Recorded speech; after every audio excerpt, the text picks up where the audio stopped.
A very pleasant morning to you all. Today, let us continue the discussion of the endocrine system. As you can see, endocrine system we had discussed that it includes a system of ductless glands. Now, when we talk about gland, what is gland? It can be a cell, it can be or a group of cells. Got it? Or an organ. Got it? So, if you are asked to like what is a gland, you can say that it is a cell or a group of cells or an organ. What is their main function? To secrete a chemical substance. Got it?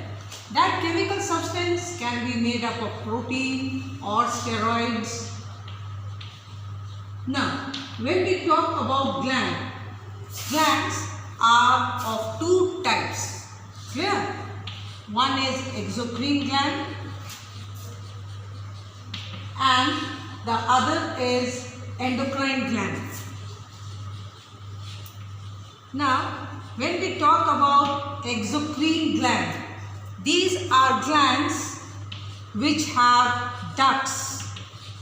Ducts means very minute pipe-like structure through which the secretions flow into that organ. Like you have the salivary gland present in the mouth that secretes saliva. Got it? Then you have the gastric gland that is present in the stomach that secretes the gastric juice. Gastric gland. Now, when we talk about the endocrine glands are called as ductless glands. Clear? So, these are glands which are without ducts and their secretions are known as hormones that we have already discussed in detail in the previous class. Secretions are called as hormones. Clear? Now, when we talk about the endocrine glands, you have the examples: thyroid gland, you have the gland which is also called as adrenal gland, and so on. So, sometimes you may be asked, what is a gland? What do you mean by exocrine gland? What do you mean by endocrine glands? Now, let me talk about one more types of gland which is called as heterocrine gland. Though it is not there in your syllabus, but you should know about it. Clear? Heterocrine gland. Now, why they are called as heterocrine gland? Now, hetero means different. Clear? So, such glands, they have both exocrine gland as well as endocrine gland. That's why they are called as heterocrine glands. Clear? Let me explain you. Now, for example, you have the one organ, sexual organ, testes. Got it? Now, when we talk about the exocrine part, it is they secrete, that is they produce sperms. That is the exocrine part. Now, when we talk about the endocrine part, they release the hormone testosterone. So, the same organ can act as endocrine gland also, can act as exocrine gland also. Clear? Same thing with the ovary. When we talk about the exocrine part, they secrete ovum, that means they produce ovum or egg. And when we talk about its endocrine part, nature, that is they produce the hormone progesterone. Clear? Progesterone and estrogen, which are known as hormones. Clear? Now come here. So, when we talk about let us come back to the endocrine system. Now when we talk about the endocrine system, you have the glands present, that includes pineal gland, you have pituitary gland. These are all endocrine glands, clear, present in the body. Pineal, pituitary, they are situated in the brain. Then you have the thymus, the thyroid, parathyroid. These are present in the neck region. Like I said, pineal, pituitary, situated in the brain, thyroid, parathyroid glands, these are all endocrine glands situated in the neck. Then you have got thymus, you should remember the names, it is situated beside the heart. Then you have pancreas. So pancreas also is a heterocrine gland. It secretes insulin that is the hormonal part, that is endocrine part, isolates cells or Langerhans, and when they secrete that is pancreatic juice, that becomes the exocrine part. So pancreas and gonads, they come under heterocrine gland. Then you have adrenal gland, that is situated just above the kidney. Got it?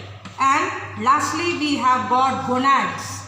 Gonads includes the testes and ovaries. So these are the various endocrine glands present in our body. So let us study one by one. Pineal, their main function is not yet known, but let us first talk about pituitary gland. Clear? This is the most important gland, pituitary gland. Now, this question is often asked, why pituitary gland is called as the master gland? Got it? Why it is called as master gland?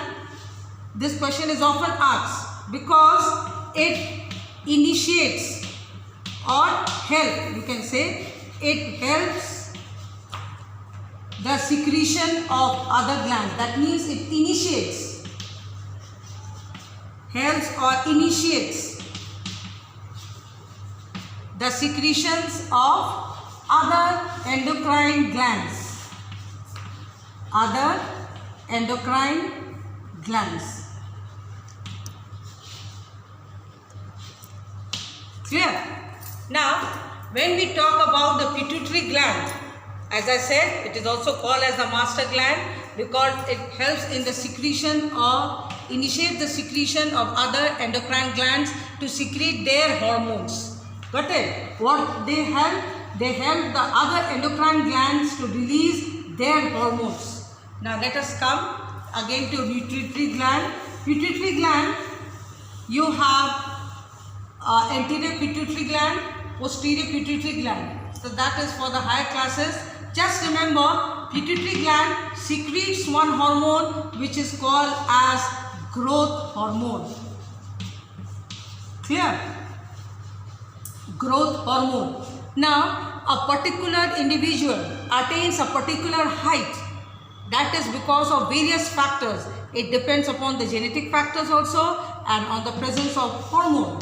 That's why you find that at the time of puberty, that is around 12 to 13 years in boys or 11 to 12 in girls, there are certain changes. You find that you grow in height. Got it? That is because the secretion of this growth hormone is prominent during the puberty stage. Now what happens? This growth hormone, from where it is secreted? Pituitary gland. Like I said, hormones, they are secreted in one part of the body and show their action in some other part of the body. They are carried by the venous blood. Now what happens? Growth hormone, if there is deficiency, less secretion of growth hormone, what is the disease cause? That is dwarfism. That is, the person is short in height. Clear? What is the symptom? Very short height, stunted growth. This is the symptom. If there is over secretion over secretion of this hormone. What is the disease? The disease is gigantism. The person have a giant-like structure, very tall, broad shoulders, face becomes massive, got it?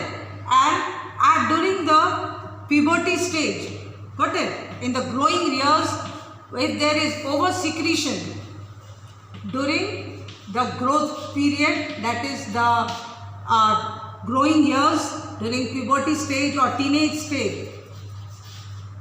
years, what happens? The disease which is formed, that is called as acromegaly. Here you find that the person becomes abnormally tall with very long arms and legs, and the face becomes massive.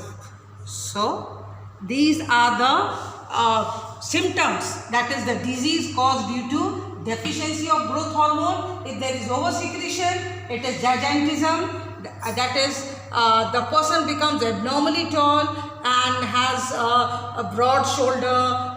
That is, it looks like just like a giant, somewhat. Then during the growing years, teenage age, that is during that 13 years to 18 years, sometimes there is oversecretion of this hormone. Then that disease causes acromegaly. Clear? So that is all for this. Have a nice day. Stay home. Be safe.